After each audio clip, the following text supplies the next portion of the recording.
Hey guys, what's up? It's Assassin here today, and I'm going to be doing an unboxing of the new XV8 Battlesuit Commander for the Tau update this year.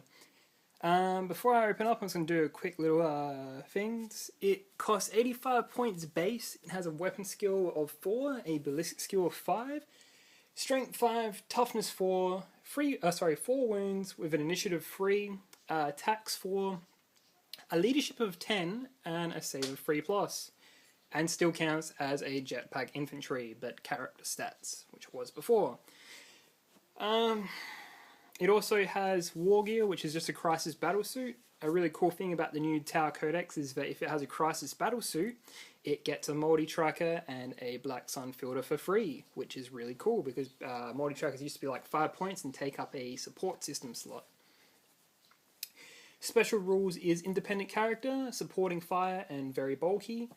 Supporting fire is basically just anything that is in 6 inches of a unit being charged is allowed to also fire at that target with Overwatch. Anyway, that's special options, wargear, and unit type down. I'm going to open this up because that's what you're all keen to see.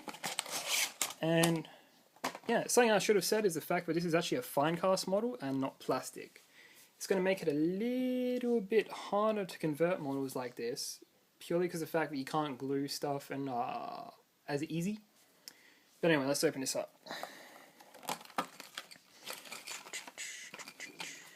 So first of all, we have an instruction booklet on how to assemble it. But since we're men, we do not need it. And this box don't need it. Okay, standard base for it, same as the Terminator base. And we've got all up, 6 different sprues. I'm just going to go through this one first. We've got the air fragmentation burst launcher, and we've got 2 of the Commander jetpacks, as you can see here, which are different, separate, which makes it probably a little bit easier to get into the detail on it, because I find when I'm painting my other battlesuits, these are back top parts here, and on the side is very hard to do once you've assembled the model. So there's that sprue down. Which one's next? We have the sensor spines and the hand options. You've got the retractable hands, which are the fists right here, and we've got the pointy and grabby hands. Really just personal preference on what you want to do, if you kind of want to make it look like it's challenging something, or if it's just landing and it's kind of clenched up. But also we have these really cool head mount sensor spines.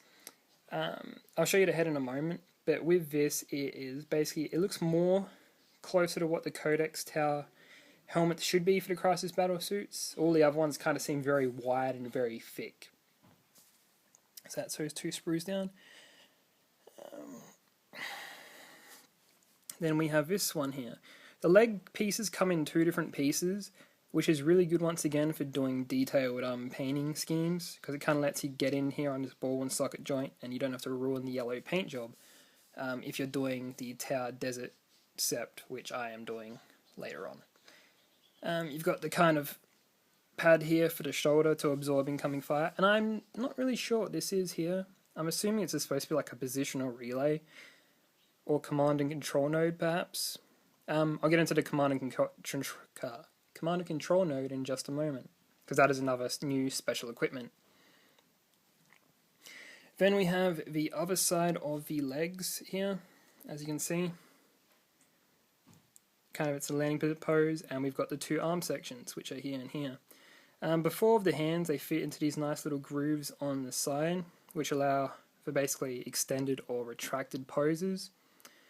And the legs fit just nicely on the base. I do have 2 of these, and I already cut one open, and I kind of cleaned up a few of the pieces, so I'll show that in just a moment. Next one here is we've got the iron rifle and the plasma rifle for the Tower Battlesuit, and we've got the torso piece. The torso piece is now in 3 sections for this model, and you can't really see it here, but yeah, that's the piece there. And then you have this piece. Can I get this on? Wait. So if you see this bottom section, it basically lines up in there, and it's kind of wide. You also have the bonding knife, if you're using it as like a commander. That just makes me sound retarded because you're going to use a commander anyway. And then you've got the head, which the head, like I was saying before, is more thinner and kind of looks better. I'm just going to open up the other one I have and show you what the pieces kind of look like. Just come on, open up.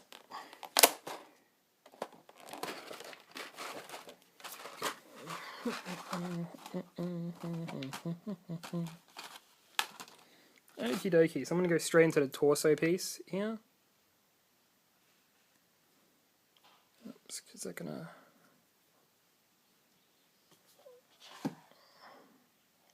Sorry guys, the light's not as good as I want it to be. Oh, come on. Wait, maybe if I bring this one over.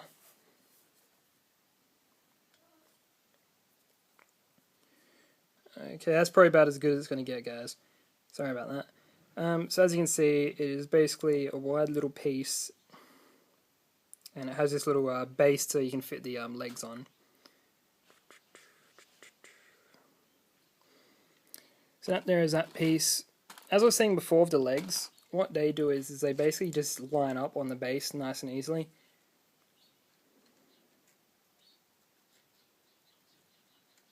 So as you can see, they kind of just stick together.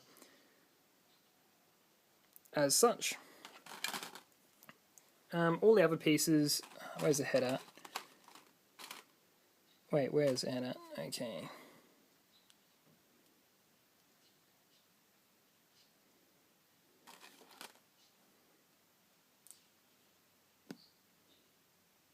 You know what, screw it.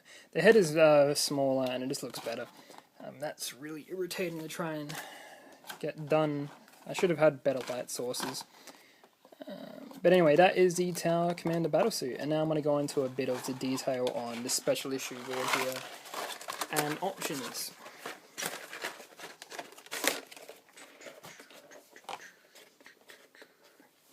Okay, so I'm going to go straight into the options. The options for the Commander is he's allowed to take up to 4 items from the ranged and support systems, so it comes under the same heading now, instead of being you're allowed to take such and such of each.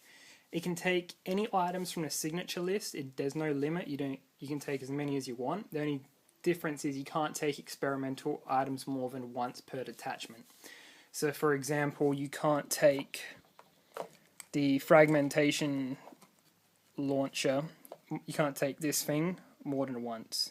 So basically no twin linked or on different battlesuits. It can take up to 2 drones, which can be any drones except for shield and missile drones, because that got FAQ'd basically straight away. Oops, come on. Why is this not straightened? There we go. Okay, now I'm going to go on to the signature systems. These ones are mainly for the commander battlesuits and other commanders in the army.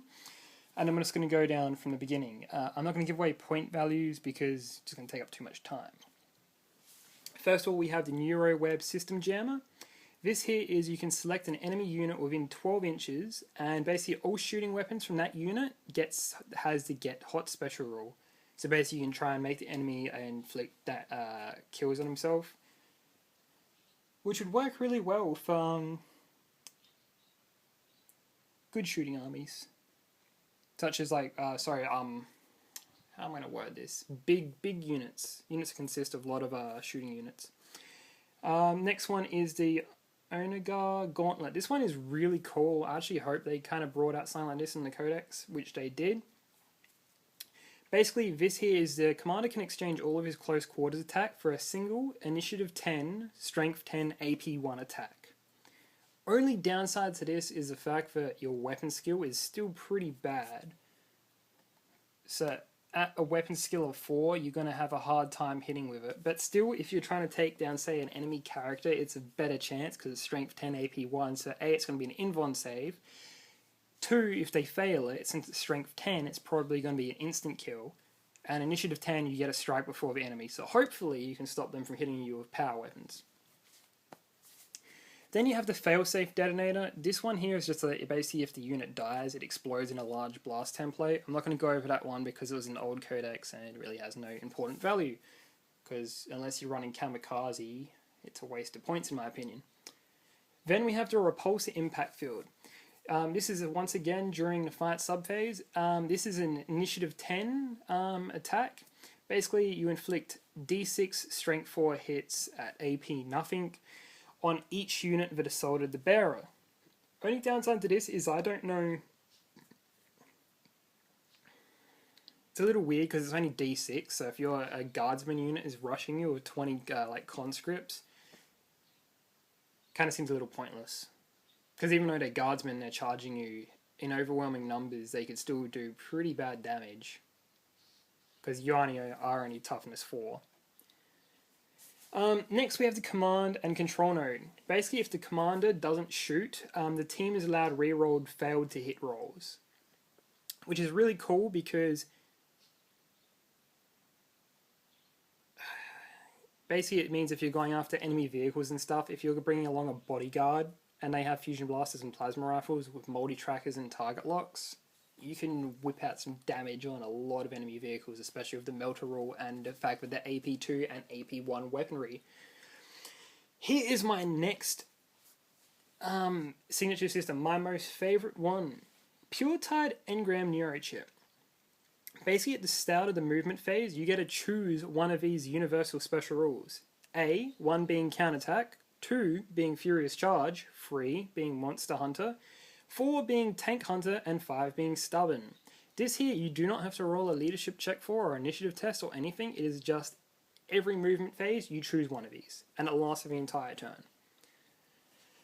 Next one is the multi-spectrum sensor suit. If the commander doesn't fire, the rest of the team is allowed ignores cover saves. So basically if you're shooting something, you're going to wipe it out, especially with tower weaponry. Here is my other most favourite signature system, which I'll be bringing along on all my bodyguard and commander teams, which is the XV8 Crisis Iridium Battlesuit. This here is really cool. Before it used to just make a 2+ save for your Crisis Battlesuit, but now it gives you a +1 toughness, meaning you're going to have a strength 5, toughness 5 battlesuit with a 2+ save, which is basically going to mean only plasma weaponry is really going to be able to stop you. Yeah, so that's basically the commander done, guys, with all of the stats and that. I hope you guys enjoyed the unboxing, and I hope you guys would check out the rest of my videos I'll be putting up for the tower unboxings, hopefully on today. So until then, don't forget to like, subscribe, and comment, and I'll see you guys later.